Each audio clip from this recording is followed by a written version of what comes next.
Melvin. And good morning to you. We're coming on the air with some breaking news. The director of the Secret Service has resigned. Her resignation coming just one day after Kimberly Cheetle was grilled by members of Congress on both sides of the aisle during a testy hearing with the House Oversight Committee yesterday. As you probably know, the Secret Service itself has been under intense scrutiny for the past week or so after last week's assassination attempt against former President Trump at his Pennsylvania rally. In her testimony yesterday, Cheetle said that the Secret Service, quote, failed, calling it one of the agency's worst failures in decades. Let's bring in our Homeland Security correspondent, Julia Ainsley. She broke this story a short time ago. Julia, what more can you tell us?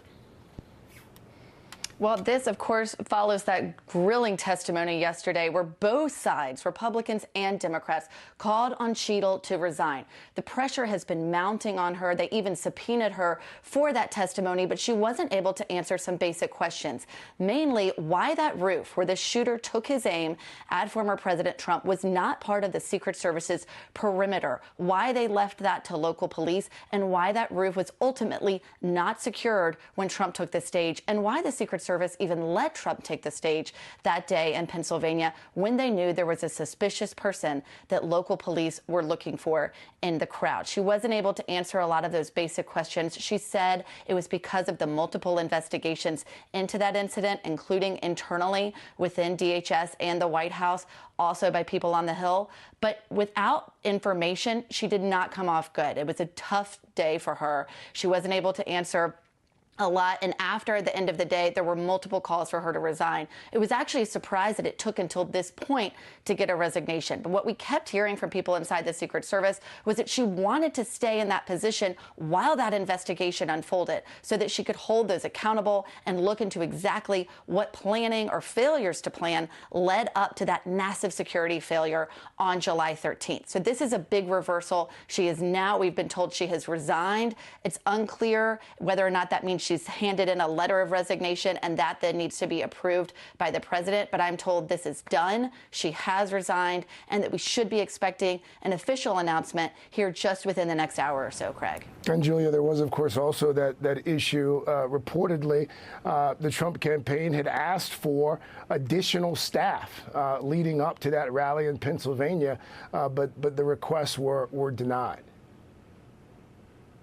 That's right. We know that there were repeated requests for other events from Trump's security detail, asking leadership in the Secret Service for more manpower and resources, things like magnetometers to scan people on their way into their rallies. We know that the former president is not like any other candidate. Usually the Secret Service does provide some security to presidential candidates, but of course with Trump and his position as a former president and the kind of rallies he likes to have with sharp rhetoric and outside venues, they said they needed more security. We know that those requests were denied.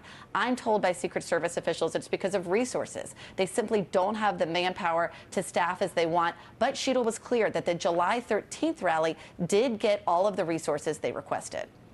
Ryan Nobles also joins us now. Ryan is on Capitol Hill for us. And Ryan, for anyone who watched or listened to that hearing yesterday, this news of the resignation probably doesn't come as much of a surprise. The outgoing Secret Service director, she really caught it from both sides of the aisle.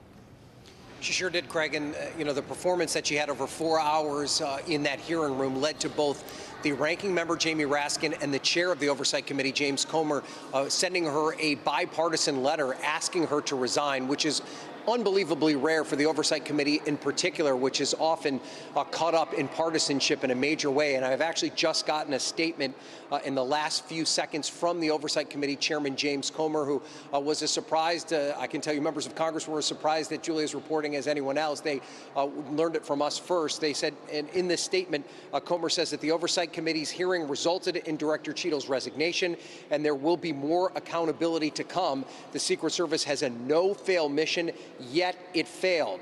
The historically on Director Cheadle's watch. At yesterday's Oversight Committee hearing, Director Cheadle instilled no confidence that she has the ability to ensure the Secret Service can meet its mission. And now we also know, Craig, that the Speaker of the House, Mike Johnson, and the House Minority Leader, Hakeem Jeffries, have agreed to form a bipartisan task force that'll be made up of 7 Republicans and 6 Democrats with a specific task of looking into what happened here and offer up fixes to prevent it from happening in the future. Craig? Ryan Noble's there for us on Capitol Hill. Ryan, thank you. Julia Ainsley, thank you for your reporting as well. Again, the breaking news at this hour, Kimberly Cheadle, the Secret Service Director, resigning in the wake of that assassination attempt on former President Donald Trump. That's going to conclude this NBC News special report. We'll have much more ahead on our streaming network, NBC News Now, online at NBCnews.com, and of course tonight on Nightly News. We will return most of you